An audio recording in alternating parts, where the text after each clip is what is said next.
கிறிஸ்துவுக்குள் பிரியமானவர்களே, வெளிப்படுத்தின விசேஷம் 16ஆம் அதிகாரத்தின் தியான பகுதிக்காக உங்களை அன்புடன் அழைக்கிறேன்.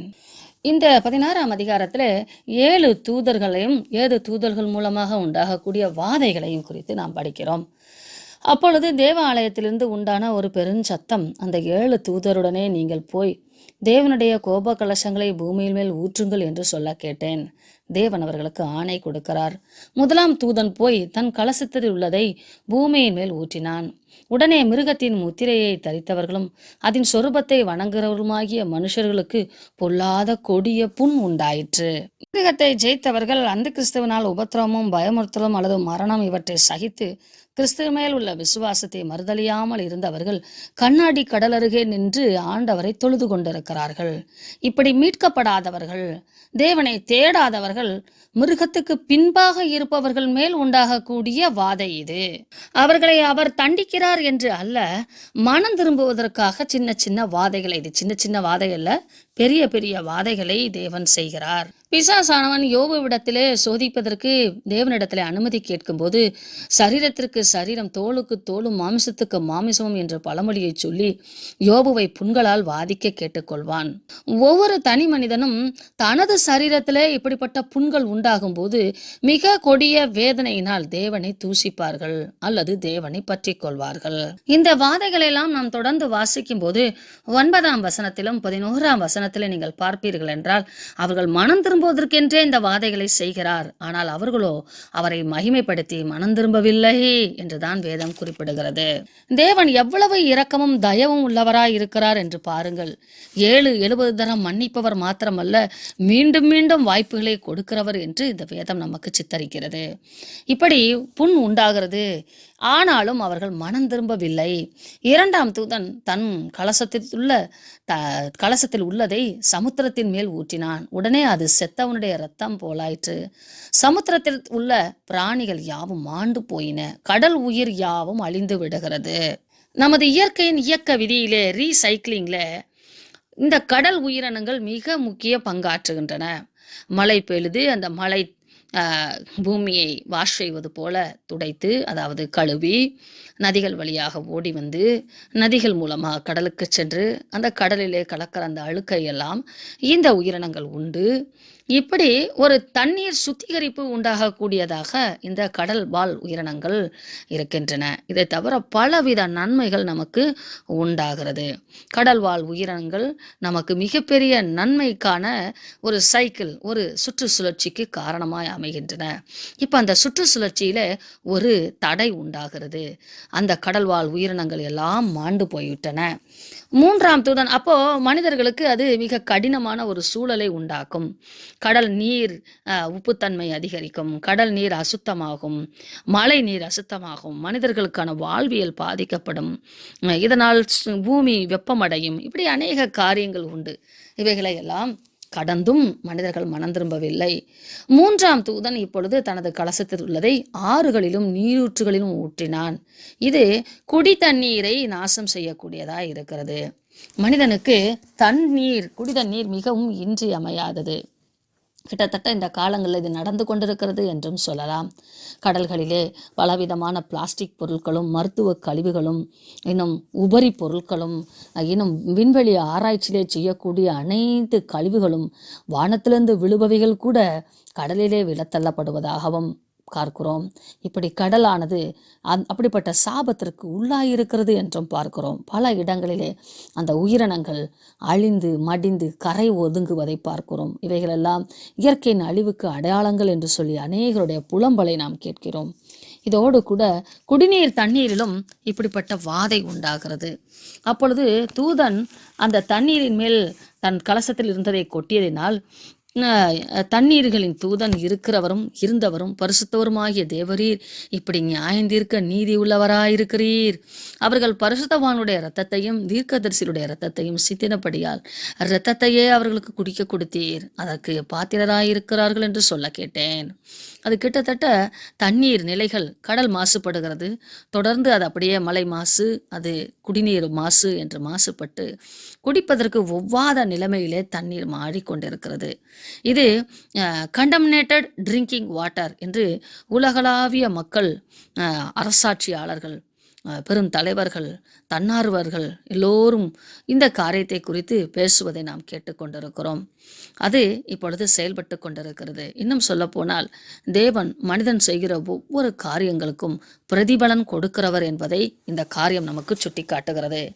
7ஆம் வசனத்தில் பலிபீடத்திலிருந்து வேறொரு தூதன், ஆம், சர்வ வல்லமையுள்ள தேவனாகிய கர்த்தாவே, உம்முடைய நியாய தீர்ப்புகள் சத்தியமும் நீதியுமானவைகள் என்று சொல்ல கேட்டேன். ஏனெனில் அவர் அவனவன் செய்க்கு தக்கபடி பலன் கொடுக்கிறவர், அவர் சத்தியம் உள்ளவர், நியாயம் உள்ளவர், நீதி செய்கிறவர் என்று தூதன் சொல்லுகிறார். 4ஆம் தூதன் தன் கலசத்தில் உள்ளதை சூரியன் மேல் ஊற்றினான். இப்போ அது அப்படியே ஒவ்வொருமா படிப்படியா அந்த அழிவு நிலைக்கு வருது பாருங்க. கடல்ல இருந்து குடிநீர்ல இருந்து இப்ப சூரியன் வெப்பம் அதிகரிக்கிறது. அந்த கரெக்டா இருக்கும் அந்த சைக்கிள். சூரியன் மேல் ஊற்றினான். தீயினால் மனுஷரை தகிக்கும்படி அதற்கு அதிகாரம் கொடுக்கப்பட்டது.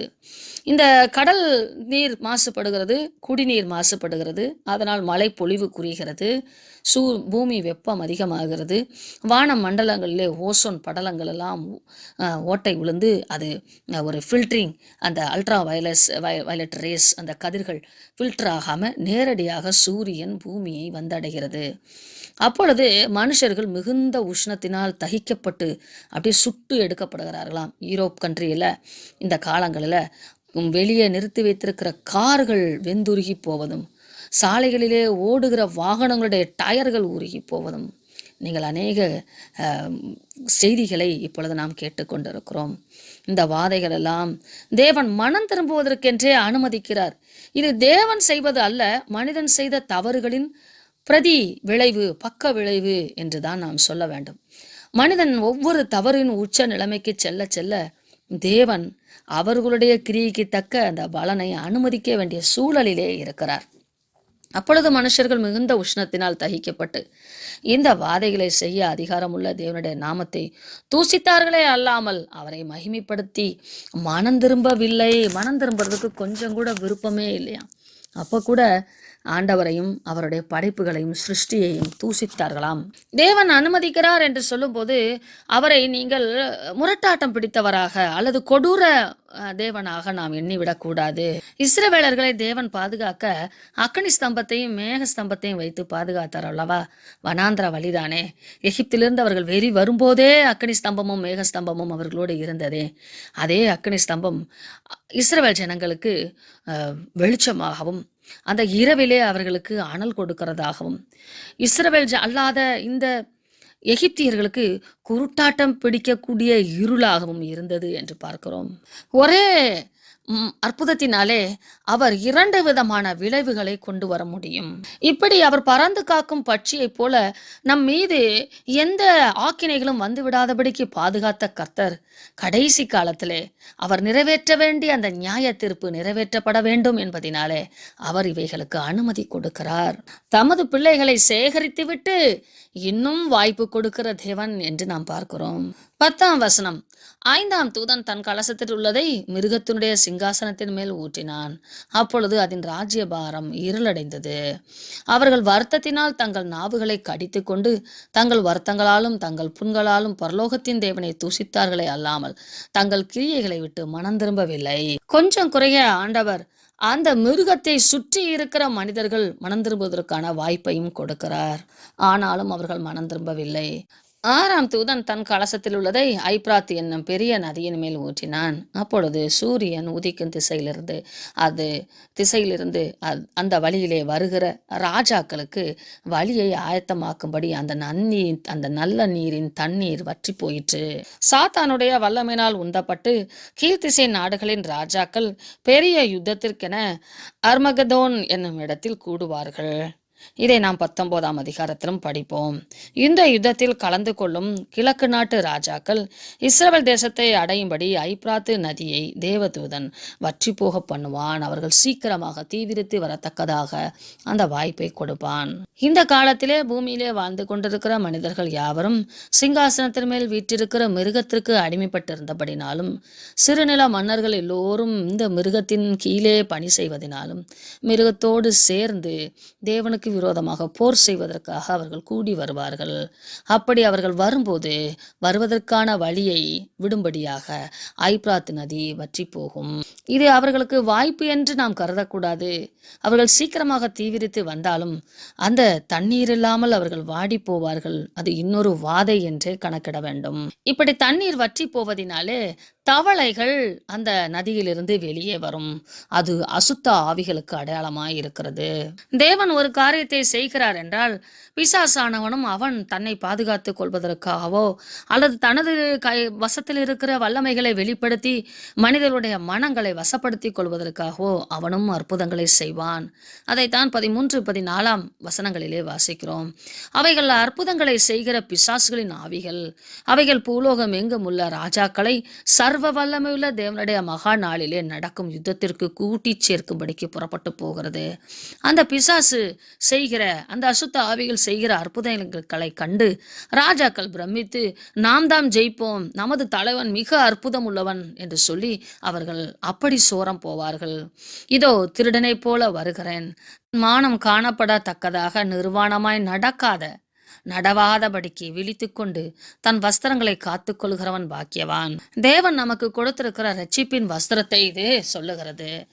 ஆதியாமத்திலே ஏதேன் தோட்டத்திலே தேவனுக்கு கீழ்ப்படியாமையாய் நடந்து தேவனுக்கு விரோதமாய் முரட்டாட்டம் செய்து பிசாசுக்கு கீழ்ப்படிந்தபடினாலே நிர்வாணமானார்கள் மனிதர்கள்.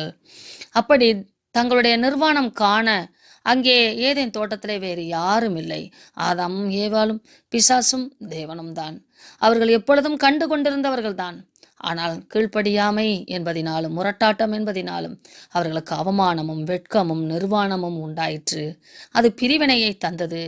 மீண்டும் தேவன் ஆண்டவர் இயேசு கிறிஸ்து அவரை பற்றும் விசுவாசத்தினாலே நாம் இழந்த அந்த மகிமையை மீட்டு தந்தார். இரட்சிப்பு என்னும் வஸ்திரத்தை நமக்கு உடுத்தி இருக்கிறார். கிறிஸ்துவை நாம் உடுத்தி இருக்கிறோம் என்பதை நாம் புரிந்து கொள்ள வேண்டும். நான் பேசுவது, நடப்பது, சிந்திப்பது, செயல்படுவது எல்லாம் கிறிஸ்துவை வெளிப்படுத்துவதற்காகத்தானே ஒழிய நம்மை நாம் வெளிப்படுத்துவதற்காகவோ நம் மூலமாக பிசாசு கிரியை செய்வதற்கு அனுமதி கொடுப்பதற்காகவோ அல்ல. தன் வஸ்திரங்களை காத்துக்கொள்கிறவன் பாக்கியவான் என்றால் தேவனுக்கு பிரியமில்லாத காரியங்களை செய்யாமல், அதாவது பொய், புரட்டு, மாயையான வாழ்க்கை, பிறரை நிந்தித்தது, மன்னிப்பில்லாத குணம், அன்பில்லாத குணம், அடாவடித்தனம், அராஜகம், இப்படி பொல்லாத சிந்தைகள் நமது எண்ணத்திலே இருக்கிறது. விபச்சாரம், வேசித்தனம், கொலை இதெல்லாம் வெளிப்படையான பாவங்கள். ஆனால் அநேக பாவங்கள் கிறிஸ்தவர்களாகிய நமக்குள்ளாக இருக்கிறது. இப்படி அந்த சின்ன சின்ன தேவனுக்கு பிரியமில்லாத எண்ணங்களில் இருந்து நாம் வெளிவர வேண்டும். அதுதான் நிர்வாணம் என்று சொல்லப்பட்டிருக்கிறது. அப்படி நம்மை அவர் நிர்வாணமாய் காணாதபடிக்கு வஸ்திரத்தை தரித்தவர்களாக, அதை பாதுகாத்து கொள்ளுகிறவர்களாக, இரட்சிப்பை அடைந்தாயிற்று என்று அல்ல. 1 பேதுரு 1ஆம் அதிகாரத்திலே பேதுரு அழகாக எழுதுகிறார். அந்த இரட்சிப்பு ஒரு ப்ராசஸ்.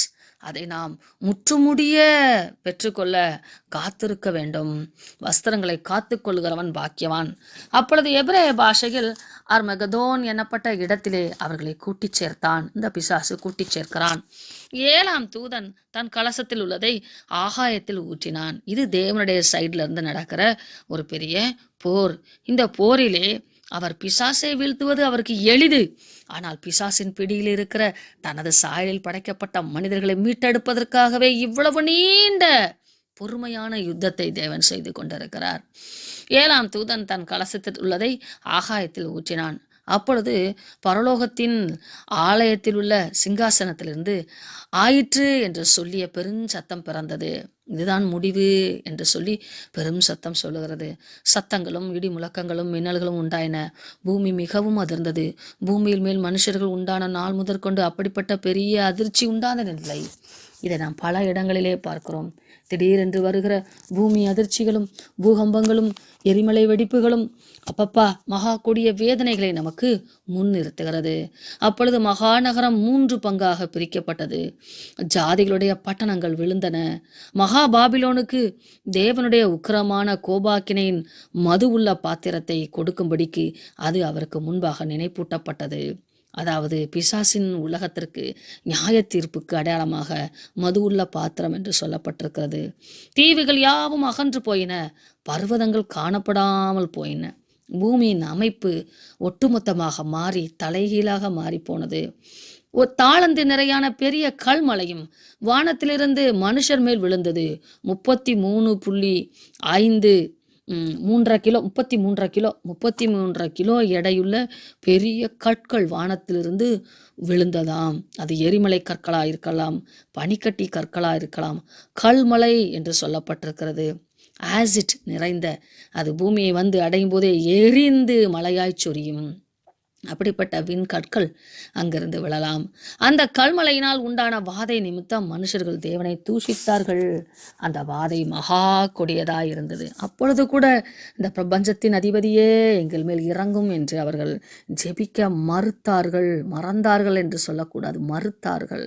அந்த பிசாசின் உக்கிரக தாண்டவத்தை, உக்கிரக கோபத்தின் வெளிப்பாட்டை பின்வரும் அதிகாரங்களிலே நாம் படிக்கலாம். நமது வாழ்க்கையிலும் தேவன் ஒவ்வொரு நாளும் வாய்ப்புகளை, தருணங்களை தந்து கொண்டே இருக்கிறார். மனசாட்சி நமக்கு சொல்லுகிற காரியத்திலே நாம் கவனமாக இருந்து அப்படிப்பட்ட தவறிலிருந்து மீண்டு வருவோம். தேவனை சுதந்திரித்துக் கொள்வோம். பிரியமானவர்களே, மனிதன் உலகம் முழுவதையும் ஆதாயப்படுத்தி கொண்டாலும் தன் ஜீவனை நஷ்டப்படுத்தினால் அவனுக்கு லாபம் என்ன என்ற வேத வாக்கியத்தை ஒருபோதும் மறந்து விடாதீர்கள். இந்த பூமியிலே எதையும் நாம் இழக்கலாம், ஆனால் இரட்சிப்பை இழந்துவிடக்கூடாது. இந்த பூமியிலும் சுகித்திருக்கலாம், தலைமுறையாக சாட்சியாக வாழலாம், நித்திய ஜீவனையும் பெற்றுக்கொள்ளலாம். தேவன் நமக்கு அனுகிரகம் பாராட்டுவாராக. ஆமென்.